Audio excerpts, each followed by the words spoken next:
حفاظت مال۔ پہلی بات، باطل کے ذریعے یعنی خلاف قانون طریق سے ایک دوسرے کا مال کھانا جرم ہے۔ وَلَا تَأْكُلُوا أَمْوَالَكُمْ بَيْنَكُمْ بِالْبَاطِلِ، سورت نمبر 2 کی آیت نمبر 188۔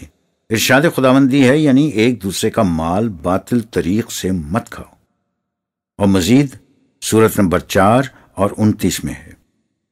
دوسری بات یہ، یتیموں کے مال کے متعلق خاص طور پر تاکید کی گئی ہے کہ اسے باطل طور پر نہ کھاؤ۔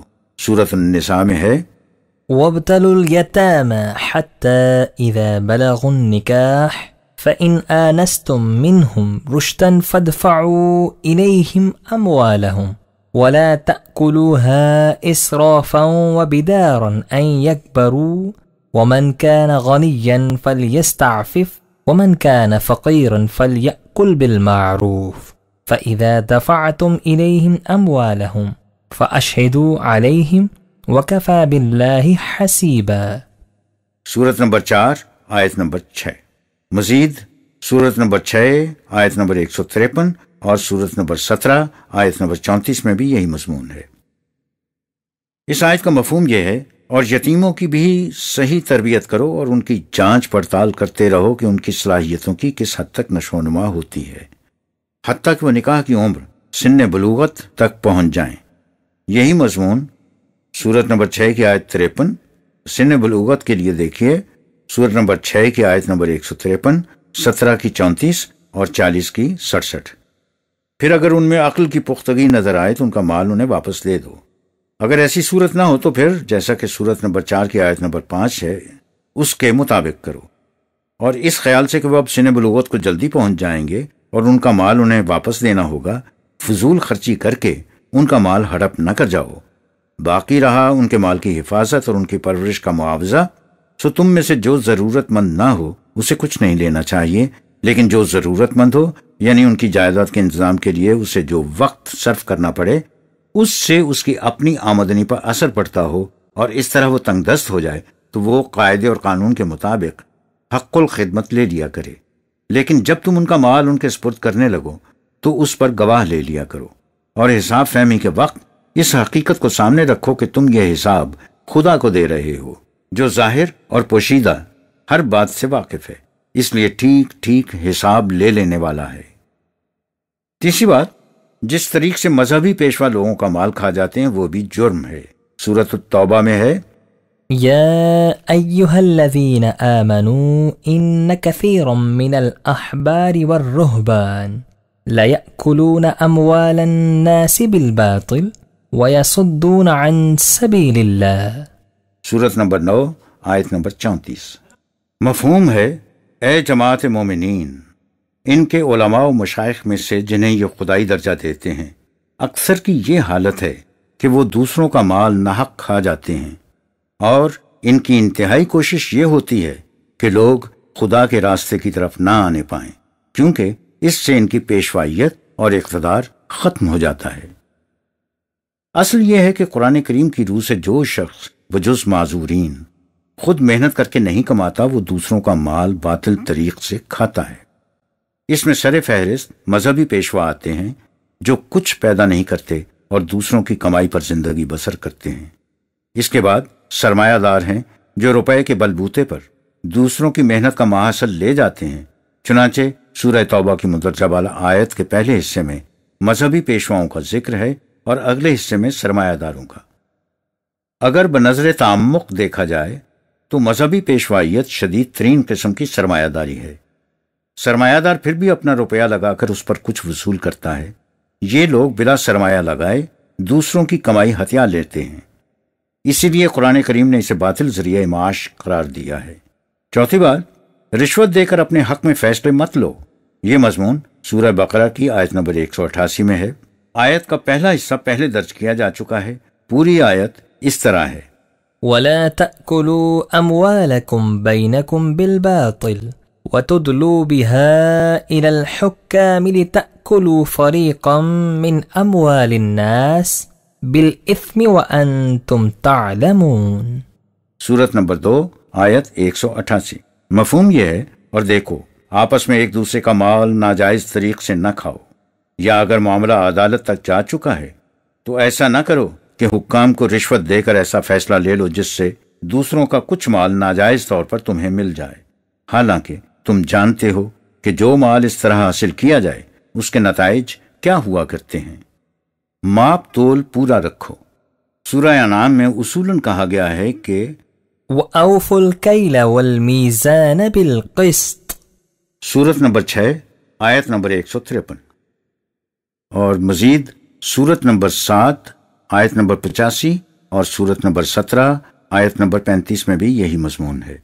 ماپ تول کے پیمانے اور ترازو عدل کے مطابق ٹھیک ٹھیک رکھو۔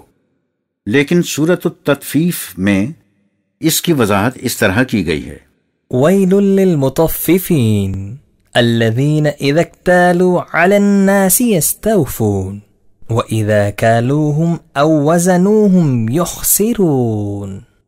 مفہوم یہ ہے سوداگرانہ ذہنیت اور سرمایہ دارانہ نظام کا انجام تباہی اور بربادی کے سوا کچھ نہیں ہو سکتا۔ اس ذہنیت کی روح سے کوشش یہ ہوتی ہے کہ دوسروں سے اپنے واجبات پورے لیے جائیں، لیکن جب ان کے واجبات دینے کا وقت آئے تو ترازو میں ڈنڈی مار دی جائے۔ دوسروں سے کام پورا لیا جائے لیکن اس کا معاوضہ کبھی پورا نہ دیا جائے۔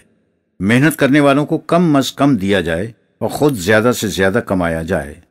چیزوں ہی کی نہیں بلکہ خود انسانوں کی قیمت متعین کرتے وقت بھی یہی خیال رہے، اور کوشش یہ کی جائے کہ ان کی صلاحیتیں دبی سمٹی سکڑی اور بندھی رہ جائیں، انہیں پوری جولانی کا موقع ہی نہ ملنے پائے۔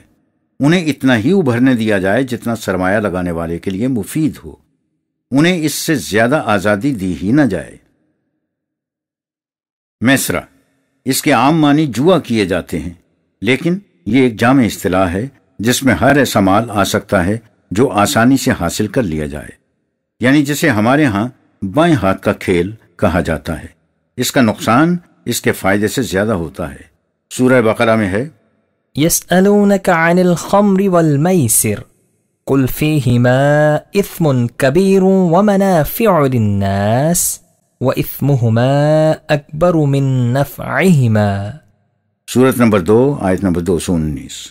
مفہوم ہے، اے رسول، تجھ سے یہ لوگ خمر اور میسرہ کے متعلق پوچھتے ہیں، ان سے کہہ دو کہ ان میں نظر بظاہر فائدے بھی ہیں اور نقصان بھی، لیکن در حقیقت ان کے نقصانات ان کے فوائد کے مقابلے میں بہت زیادہ ہیں، لہٰذا ان سے اجتناب ضروری ہے۔ دوسری جگہ ہے، يا أيها الذين آمنوا إنما الخمر والميسر والأنصاب والأزلام رجس من عمل الشيطان فاجتنبوه لعلكم تفلحون إنما يريد الشيطان أن يوقع بينكم العداوة والبغضاء في الخمر والميسر ويصدكم عن ذكر الله وعن الصلاة فهل أنتم منتهون۔ سورت 5 آیات 90-91۔ مفہوم ہے، اے جماعت مومنین، خمر، میسرہ، انصاب، ازلام جن کا ذکر سورت نمبر 2 کی آیت نمبر 219 اور سورت نمبر 5 کی آیت نمبر 3 میں بھی آ چکا ہے، ایسے کام ہیں جن سے معاشرے میں تخریب پیدا ہوتی ہے اور انسان کے قلب و دماغ کی صلاحیتیں معوف ہو جاتی ہیں، جیسا کہ سورت نمبر 10 کی آیت نمبر 100 میں ہے۔ لہٰذا تم ان سے اجتناب کرو تاکہ یہ تمہاری کامیابی کے راستے میں روڑا بن کر نہ اٹک جائیں۔ اگر تم اپنے پست جذبات کی تسکین کے لیے خمر اور میسرہ جیسی عادات پر اتر آئے تو یہ چیزیں انفرادی کمزوری پیدا کرنے کے علاوہ تم میں باہمی عداوت اور کینہ پیدا کر دیں گی اور قوانین خداوندی کو پیش نظر رکھنے اور نظام صلاۃ کے قائم کرنے سے تمہیں روک دیں گی۔ کیا اس قدر وضاحت کے بعد بھی تم ان چیزوں سے باز نہیں رہو گے؟ قرآن کریم نے خمر اور میسرہ کی سزا خود مقرر نہیں کی، اسے اسلامی مملکت پر چھوڑا ہے کہ وہ حالات کے مطابق ان کی سزا خود مقرر کرے۔ 7واں، قرآن اندازی، لاٹری، اسے بھی قرآن نے میسرہ کے زمرہ میں شمار کیا ہے۔ سورت المائدہ کی مندرجہ بالا آیت یعنی سورت نمبر 5 کی آیت نمبر 90 میں اسلام سے مراد قرآن اندازی ہے، یہی الفاظ سورت 5 کی آیت نمبر 3 میں آئے ہیں۔ نمبر 2، چوری، سرقہ۔ سرقہ کی سزا قطع ید ہے، خواہ سارق عورت ہو یا مرد۔ والسارق والسارقة فاقطعوا أيديهما جزاء بما كسب نكالا من الله والله عزيز حكيم۔ سورت 5 آیت 38۔ چور مرد ہو یا عورت مجرم ہونے کے اعتبار سے یکساں ہیں، اس لیے ان کی سزا میں بھی کوئی فرق نہیں۔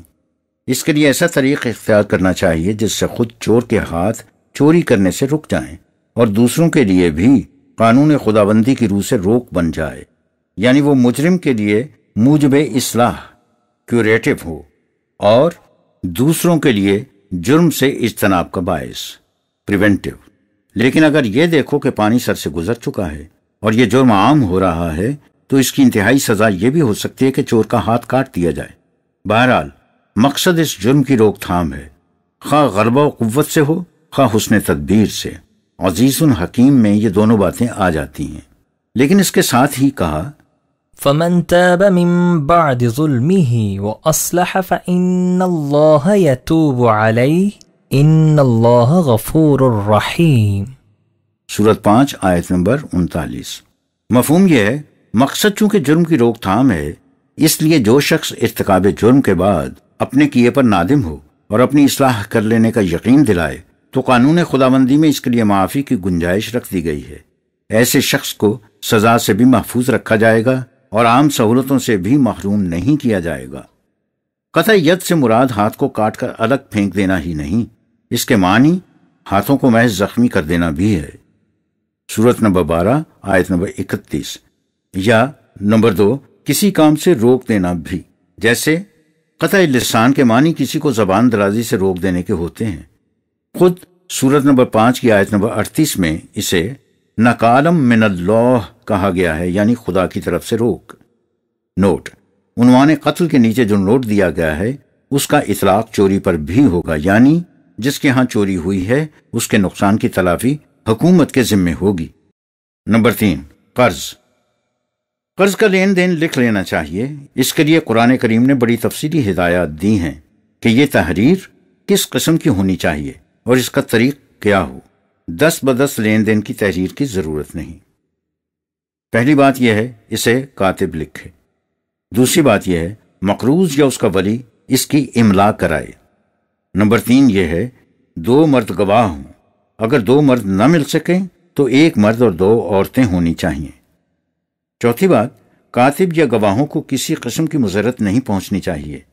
یہ تمام تفاصیل سورہ بقرہ کی آیت نمبر 282 میں مذکور ہیں، جو پہلے بتائی جا چکی ہیں اور جو قرآن مجید کی سب سے لمبی آیت ہے۔ ہمارا خیال ہے کہ اس قسم کی تفاصیل ہدایات یعنی ڈائریکٹیوز کی ذیل میں آئیں گی، نہ کہ قوانین لاز کے زمرے میں۔ دوسری بات یہ مقروض کو ادائیگی قرض کی مہلت دینی چاہیے، اور اگر وہ اس قدر تنگ دست ہے کہ قرضہ ادا ہی نہیں کر سکتا تو اسے معاف کر دینا چاہیے۔ اس سے متعلقہ آیت ہے سورہ 2 کی آیت نمبر 280، جو ربا کے عنوان میں سامنے آئے گی۔ نمبر 4 رہن۔ اگر قرض کا معاملہ بے حالت سفر طے پائے اور تحریر کے لیے کاتب نہ مل سکے تو مقروض کی کوئی چیز قرض خواہ بطور ضمانت اپنے پاس رکھ سکتا ہے، لیکن اگر اسے اس پر اعتماد ہو تو پھر اس کی ضرورت نہیں۔ لین دین کی تفاصیل سے ملحق آیت میں ہے وَإِن كُنتُمْ عَلَى سَفَرٍ وَلَمْ تَجِدُوا كَاتِبًا فَرِهَانٌ مَقْبُودَةٌ فَإِنْ أَمِنَ بَعْضُكُمْ بَعْضًا فَلْيُؤَدِّ الَّذِي اؤْتُمِنَ أَمَانَتَهُ وَلْيَتَّقِ اللَّهَ رَبَّهُ۔ سورت نمبر 2 آیت نمبر 283۔ اگر تم حالت سفر میں ہو اور تمہیں کاتب نہ مل سکے تو قرض لینے والے کی کوئی چیز بطور امانت اپنے پاس رکھ لو، اور اگر تمہیں ایک دوسرے پر اعتماد ہو تو پھر اس کی ضرورت نہیں۔ اس صورت میں مقروض کو چاہیے کہ وہ دیانت داری سے قرض واپس کر دے اور اس طرح قانون خداوندی کی پابندی کرے۔ نمبر 5 ربا۔ جیسا کہ معاشی نظام کے عنوان میں بتایا جائے گا، قرآن کریم کی روح سے معاوضہ محنت کا ہے، سرمائے کا نہیں۔ سرمائے پر نفع لینا ربا ہے، خواہ اس کی شکل کوئی بھی کیوں نہ ہو۔ کسی کو سرمایہ دے کر صرف سرمایہ واپس لیا جا سکتا ہے، اس پر بڑھوتری نہیں لی جا سکتی۔ اس موضوع کی اہمیت کے پیش نظر ہم متعلقہ آیات کو ترتیب وار درج کرتے ہیں۔ پہلے ربا کے اثرات اور تخریبی عواقب کے متعلق دیکھیے۔ فرمایا الذين يأكلون الربا لا يقومون إلا كما يقوم الذي يتخبطه الشيطان من المس ذلك بأنهم قالوا إنما البيع مثل الربا وأحل الله البيع وحرم الربا فمن جاءه موعظة من ربه فانتهى فله ما سلف وأمره إلى الله ومن عاد فأولئك أصحاب النار هم فيها خالدون۔ سورت 2 آیت 275۔ ایک طرف تو یہ لوگ ہیں جو اپنا پیٹ کاٹ کر ضرورت مندوں کی ضرورت کو پورا کرتے ہیں، سورت نمبر 59 آیت نمبر 9، اور دوسری طرف وہ لوگ ہیں جو دوسروں کو قرض دیتے ہیں تو ان کی احتیاج سے فائدہ اٹھا کر جتنا دیتے ہیں اس سے زیادہ وصول کرتے ہیں۔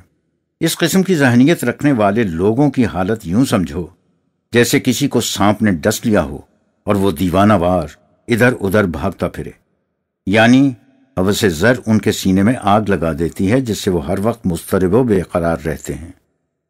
یہ لوگ اپنی اس روش کے جواز میں دلیل یہ پیش کرتے ہیں کہ ربا، سرمائے پر اصل سے زیادہ وصول کرنا، تجارت کی مثل ہے، دونوں میں کچھ فرق نہیں۔ جس طرح تجارت میں دکاندار گاہک سے اپنے اصل زر سے زائد لیتا ہے، اسی طرح ربا میں روپیہ دینے والا اپنے اصل سے زیادہ وصول کرتا ہے۔ یہ ان کی کٹ حجتی ہے۔ تجارت میں انسان روپیہ بھی لگاتا ہے اور اس کے ساتھ محنت بھی کرتا ہے۔ جو کچھ وہ زائد لیتا ہے وہ اس کے روپے کا منافع نہیں ہوتا، اس کی محنت کا معاوضہ ہوتا ہے، اور یہ بالکل جائز ہے۔ اس کے برعکس ربا میں محنت کچھ نہیں ہوتی، محض روپے پر منافع لیا جاتا ہے، یہ ناجائز ہے۔ اس ضمن میں اس اصول کو یاد رکھو کہ جائز صرف محنت کا معاوضہ ہے، جیسا کہ سورت نمبر 53 کی آیت نمبر 39 میں کہا گیا۔ خالی سرمایہ لگا کر دوسروں کی محنت کا محصول لے لینا جائز نہیں ہے، اس کو ربا کہتے ہیں۔ سو جس شخص تک خدا کا یہ قانون پہنچ جائے اور وہ اپنی سابقہ روش سے رک جائے تو جو کچھ وہ پہلے لے چکا ہے وہ اس کا ہے۔ نظام خداوندی کی روح سے اس سے مواخذہ نہیں ہوگا، لیکن جو اس سے نہ رکے یا دوبارہ یہی روش اختیار کر لے تو یہ لوگ ہیں جن کی سعی و عمل کی کھیتیاں جھلس جائیں گی، اور ان کے لیے اس عذاب سے نکلنے کی کوئی صورت نہیں ہوگی۔ اس کے بعد ربا اور صدقات کا تقابل اس طرح کرایا گیا ہے۔ يمحق الله الربا ويربي الصدقات والله لا يحب كل كفار أثيم۔ سورت نمبر 2 آیت نمبر 276۔ مفہوم یہ ہے، یاد رکھو، ربا جس کے متعلق انسان بظاہر یہ سمجھتا ہے کہ اس سے سرمایہ بڑھتا ہے، در حقیقت خود بھی مٹتا ہے اور اس قوم کو بھی مٹا دیتا ہے۔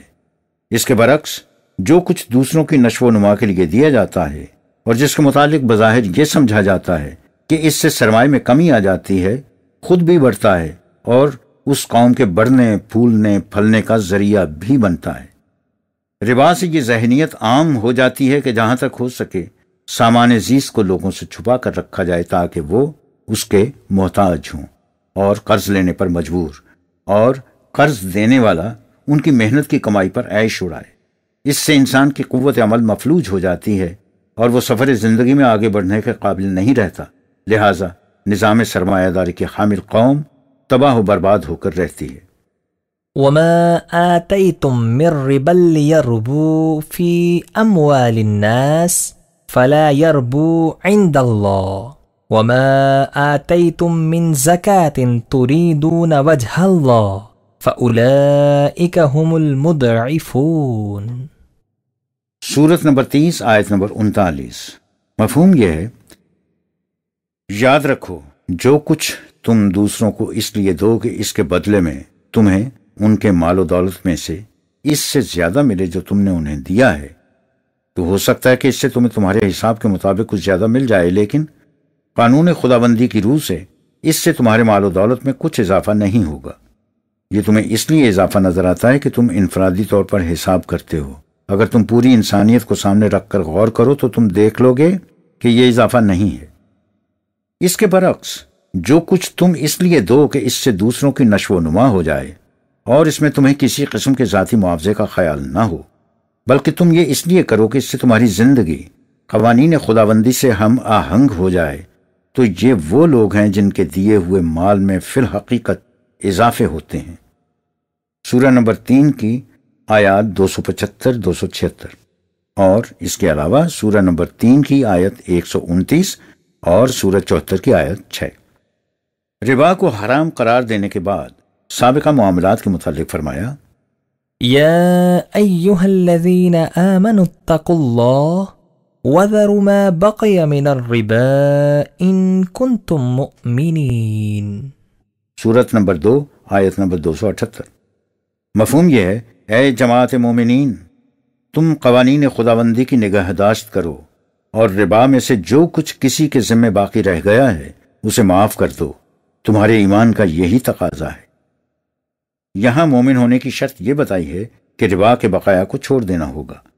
جو ایسا نہ کرے گا اس کو متعلق فرمایا، فَإِن لَمْ تَفْعَلُوا فَأْذَنُوا بِحَرْبٍ مِّنَ اللَّهِ وَرَسُولِهِ وَإِن تُبْتُمْ فَلَكُمْ رُؤُوسُ أَمْوَالِكُمْ لَا تَظْلِمُونَ وَلَا تُظْلَمُونَ۔ سورت نمبر 2 آیت نمبر 279۔ مفہوم ہے، اگر تم ایسا کرنے کے لیے تیار نہیں تو پھر اس اعلان کو نظام خداوندی کی طرف سے الٹیمیٹم، اعلان جنگ سمجھو اور لڑائی کے لیے تیار ہو جاؤ، اس لیے کہ دین خداوندی نظام سرمایہ داری کا کھلا ہوا دشمن ہے اور ان دونوں میں کبھی مفاہمت نہیں ہو سکتی۔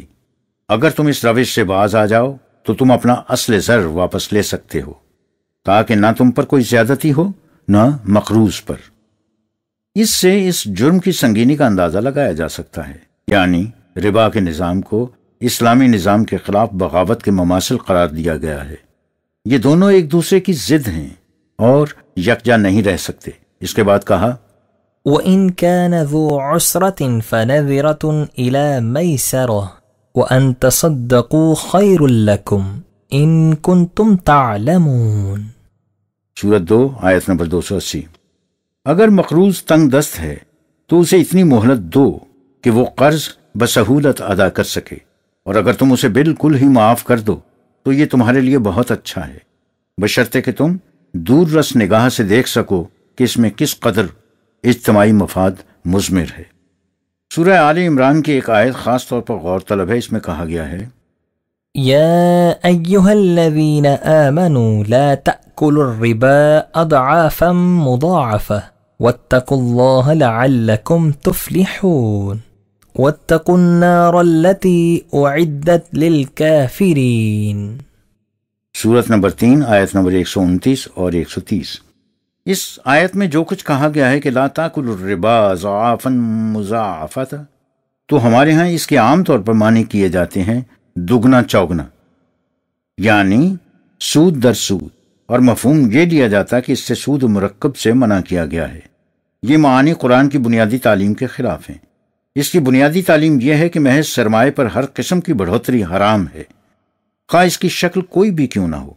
قرض دینے والا صرف راس المال یعنی اصل زر واپس لے سکتا ہے، اس سے زائد کچھ نہیں لے سکتا۔ اوپر پڑھی گئی آیات کا صحیح مفہوم یہ ہے، اے جماعت مومنین، معاشرتی تباہی میں سب سے بڑا حصہ ربا کا ہے، یعنی محض سرمائے سے نفع کمانا۔ سمجھا یہ جاتا ہے کہ اس سے دولت بڑھتی ہے، انفرادی طور پر تو ایسا ہی نظر آتا ہے، لیکن در حقیقت اس سے قومی دولت میں کمی اور کمزوری واقع ہوتی ہے۔ لہٰذا اے جماعت مومنین، تم ربا کے سرمایہ دارانہ نظام کو اختیار نہ کر لینا، تم ہمیشہ قوانین خداوندی کی نگہداشت کرو، یہی کامیابی کی صحیح راہ ہے۔ اگر تم محنت سے دولت پیدا کرنے کے بجائے سرمایہ کے زور پر دوسروں کی محنت کی کمائی غصب کرنا شروع کر دو گے تو ہر اس قوم کی طرح جو نظام خداوندی کی مخالفت کرتی ہے تمہارا معاشرہ بھی جہنمی معاشرہ بن جائے گا۔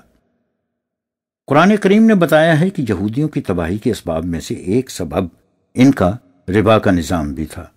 سورۃ النساء میں ہے، فَبِظُلْمٍ مِّنَ الَّذِينَ هَادُوا حَرَّمْنَا عَلَيْهِمْ طَيِّبَاتٍ أُحِلَّتْ لَهُمْ وَبِصَدِّهِمْ عَن سَبِيلِ اللَّهِ كَثِيرًا وَأَخْذِهِمُ الرِّبَا وقد نهوا عنه وأكلهم أموال الناس بالباطل وأعتدنا للكافرين منهم عذابا أليما۔ سورت 4 آیات نمبر 160 161۔ ان کی اس قسم کی زیادتیوں اور سرکشیوں کا نتیجہ تھا کہ وہ خوشگوار چیزیں جو پہلے ان کے لیے حلال تھیں سزا کے طور پر ان پر حرام قرار دے دی گئیں، جیسا کہ سورت نمبر 6 کی آیت نمبر 147 میں بھی کہا گیا۔ ان کے جرائم کی فہرست طویل ہے، لیکن مختصراً یہ سمجھو کہ یہ لوگ ہمیشہ نظام خداوندی کی راہ میں، جو عالمگیر انسانیت کی نفع بخشیوں کی راہ ہے، روک بن کر بیٹھ جایا کرتے تھے۔ یہ محتاجوں کی مدد کرنے کے بجائے ان کی احتیاج سے ناجائز فائدہ اٹھاتے تھے۔ انہیں کچھ قرض دیتے تھے تو اصل سے زیادہ واپس لے لیتے تھے، حالانکہ انہیں اس سے منع کیا گیا تھا۔ یہ اس طرح نیز دوسرے طریقوں سے لوگوں کا مال ناجائز طور پر کھایا کرتے تھے، اور اب تک یہی کچھ کرتے ہیں۔ یہ ہیں ان کے جرائم جن کی وجہ سے یہ قوم اس قدر درد انگیز عذاب میں مبتلا ہے۔ اور دوسری بات، ربا کی اس تعریف کی روح سے کاروبار میں روپیہ لگا کر نفع میں شریک ہو جانا، جسے مزاربت کہا جاتا ہے، یا زمین بٹائی یا ٹھیکے پر دے دینا، جسے مزارعت سے تعبیر کیا جاتا ہے، سب ربا میں شامل ہوں گے۔ نمبر 6، تجارت یعنی بیع۔ پہلی بات یہ ہے کہ ربا حرام ہے اور بیع حلال۔ سورہ بقرہ کی یہ آیت پہلے گزر چکی ہے، یعنی سورت نمبر 2 کی آیت نمبر 275، جس میں کہا گیا ہے کہ ربا حرام ہے اور بیع حلال۔ دوسرے مقام پر کہا يا أيها الذين آمنوا لا تأكلوا أموالكم بينكم بالباطل إلا أن تكون تجارة عن تراض منكم ولا تقتلوا أنفسكم إن الله كان بكم رحيما ومن يفعل ذلك عدوانا وظلما فسوف نصليه نارا وَكَانَ ذَلِكَ عَلَى اللَّهِ يَسِيرًا۔ سورت نمبر 4 آیات نمبر 29 اور 30۔ اے جماعت مومنین، تم ایسا نہ کرنا کہ دوسروں کا مال ناجائز طریق پر کھا جاؤ۔ معاشرے میں ضروریات زندگی کی چیزوں کا مبادلہ ہوتا ہے، جسے تجارت کہتے ہیں۔ اس کا انتظام باہمی رضامندی سے ہونا چاہیے، اس اصول کے مطابق کہ ہر شخص کو اس کی محنت کا معاوضہ مل جائے، جیسا کہ سورت نمبر 53 کی آیت نمبر 39 میں ہے۔ یہ نہیں کہ ایک شخص محض سرمایہ کے زور پر دوسروں سے زیادہ بٹور لینے کی کوشش کرے، جیسا کہ سورت نمبر 2 کی آیت نمبر 275 میں کہا گیا۔ اگر ایسا کرو گے تو تم اپنے آپ کو تباہ کر لو گے۔ خدا یہ چاہتا ہے کہ تم سب کی نشو و نما ہوتی رہے، لہٰذا جس معاشی نظام میں یہ مقصد فوت ہو جائے وہ جائز نہیں قرار پا سکتا۔ ایسی کھلی تاکید کے بعد بھی جو قوم اپنا کاروبار اس انداز پر رکھے گی کہ ہر شخص دوسرے کے حق میں کمی کرے اور اپنی حد سے تجاوز کر جائے، تو وہ معاشرہ بہت جلد تباہیوں کی آگ میں جھلس کر رہ جائے گا۔ قانون خداوندی کی روح سے ایسا آسانی سے ہو سکتا ہے، اس لیے کہ جو نظام منفعت عامہ کے خلاف قائم ہو، اس کی تباہی کے سامان خود اس کے اندر موجود ہوتے ہیں۔ دوسری بات، دست بدست تجارتی معاملات کو لکھنے کی ضرورت نہیں، جیسا کہ سورہ بقرہ کی آیت نمبر 282 میں فرمایا۔ نوٹ: ہم اوپر ربا کے عنوان میں دیکھ چکے ہیں کہ معاوضہ محنت کا ہے، سرمایہ کا نہیں۔ اس لیے تجارت میں سرمایہ پر صرف اتنا نفع لیا جا سکتا ہے جو تاجر کی محنت کا معاوضہ ہو۔ اس باب میں حکومت اسلامی ضروری ہدایات نافذ کرے گی۔ نمبر 7، خیانت۔ پہلی بات، امانت ان کے مالکوں کی طرف لوٹا دو۔ ان اللہ یأمرکم ان تودوا الامانات الى اہلها۔ سورت نمبر 4 آیت نمبر 58۔ دوسری بات، امانات میں خیانت نہ کرو۔ اس میں نظام مملکت کی امانات بھی شامل ہیں، یعنی تمام ذمہ داریاں جو مملکت کی طرف سے تمہارے سپرد کی جائیں، یا رازداری کی ایسی باتیں جو انتظامیہ کا رکن یا کارندہ ہونے کی حیثیت سے تمہارے علم میں آئیں۔ ارشاد خداوندی ہے، یا ایہا الذین آمنوا لا تخونوا اللہ والرسول وتخونوا اماناتکم وانتم تعلمون۔ سورت نمبر 8 آیت نمبر 27۔ مفہوم ہے، اے جماعت مومنین، تم نہ تو نظام خداوندی یعنی خدا اور رسول سے کسی قسم کی خیانت کرو اور نہ ہی ان ذمہ داریوں کی ادائیگی میں جو تمہارے سپرد کی جائیں، تم جانتے ہو کہ ایسا کرنے کا نتیجہ کیا ہوگا۔ تیسری بات، خیانت کرنے والوں کی وکالت مت کرو۔ سورہ نساء میں اس ضمن میں بڑے تفصیلی احکام دیے گئے ہیں۔ فرمایا، انا انزلنا الیک الکتاب بالحق لتحکم بین الناس بما اراک اللہ ولا تکن للخائنین خصیما واستغفر اللہ ان اللہ کان غفورا رحیما ولا تجادل عن الذین یختانون انفسهم ان اللہ لا يحب من كان خوانا اثیما يستخفون من الناس ولا يستخفون من اللہ وهو معهم اذ يبيتون ما لا يرضى من القول وكان الله بما يعملون محيطا ها انتم هؤلاء جادلتم عنهم في الحياة الدنيا فمن يجادل الله عنهم يوم القيامة ام من يكون عليهم وكيلا۔ سورت 4 آیت نمبر 105 سے 109۔ مفہوم یہ ہے، اے رسول، خدا نے تیری طرف یہ کتاب ضابطۂ قوانین نازل کی ہے تاکہ تم لوگوں کے نزاعی امور کے فیصلے اس علم کے مطابق کرو جو اللہ نے تمہیں اس طرح عطا کیا ہے، اور ایسا کبھی نہ کرو کہ دغاباز اور خیانت کرنے والوں کی طرف سے وکیل بن کر جھگڑنے کے لیے اٹھ کھڑے ہو۔ حکومت اور عدالت کا معاملہ بڑا نازک ہے، اس میں انسان کے ذاتی میلانات فیصلوں پر اثر انداز ہو جایا کرتے ہیں۔ اس سے انسان اسی صورت میں بچ سکتا ہے کہ وہ ہر وقت قانون خداوندی کو اپنے سامنے رکھے، اسی کے پیچھے پناہ لے۔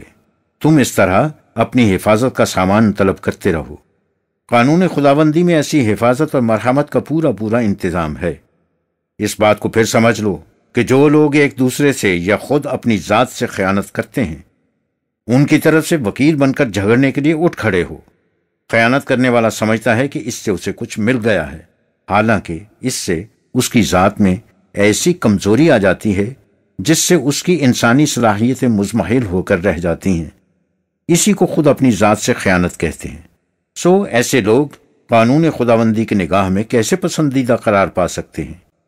یہ لوگ سمجھتے ہیں کہ چونکہ ہم اپنے جرائم لوگوں سے چھپا سکتے ہیں، اس لیے ہم پر کیا گرفت ہوگی، لیکن یہ خدا کے قانون کی نگاہوں سے کیسے چھپ سکتے ہیں؟ وہ تو اس وقت بھی ان کے ساتھ ہوتا ہے جب یہ راتوں کو چھپ چھپ کر ناپسندیدہ امور کے متعلق مشورے کرتے ہیں۔ خدا کا قانون مکافات ان کے تمام اعمال کو محیط ہے۔ سورت 40 آیت 19۔ یاد رکھو، خدا کا قانون مکافات ایسا نہیں کہ اس کا سلسلہ صرف اسی دنیا تک محدود ہو، کہ اگر کسی نے ایسا انتظام کر لیا کہ وہ یہاں قانون کی گرفت سے بچ جائے تو وہ مواخذے سے چھوٹ گیا۔ بالکل نہیں، ہر جرم کا اثر مجرم کی ذات پر مرتب ہوتا ہے، جیسا کہ سورت نمبر 17 کی آیت نمبر 14 میں۔ اور انسانی ذات اس کی موت کے ساتھ ختم نہیں ہو جاتی، اس کا سلسلہ آگے بھی چلتا ہے، اس لیے انسان کے اعمال کے نتائج مرنے کے بعد بھی سامنے آ جاتے ہیں۔ بنابراین اگر تم کسی مجرم کے طرفدار بن کر اس کی طرف سے اس دنیاوی زندگی میں جھگڑتے ہو اور اس طرح اسے غلط بیانیوں سے قانون کی گرفت سے بچا بھی لیتے ہو، تو یہ بتاؤ کہ اس کے اعمال کے ظہور نتائج کے وقت اس کی طرف سے کون جھگڑ سکے گا اور کون اس کی وکالت کے لیے کھڑا ہو سکے گا؟ چوتھی بات، مومن اپنی امانات کا خاص خیال رکھتے ہیں۔ والذین هم لأماناتهم وعہدهم راعون، جیسا کہ سورت نمبر 33 کی آیت نمبر 8 اور سورت نمبر 70 کی آیت نمبر 32 میں کہا گیا۔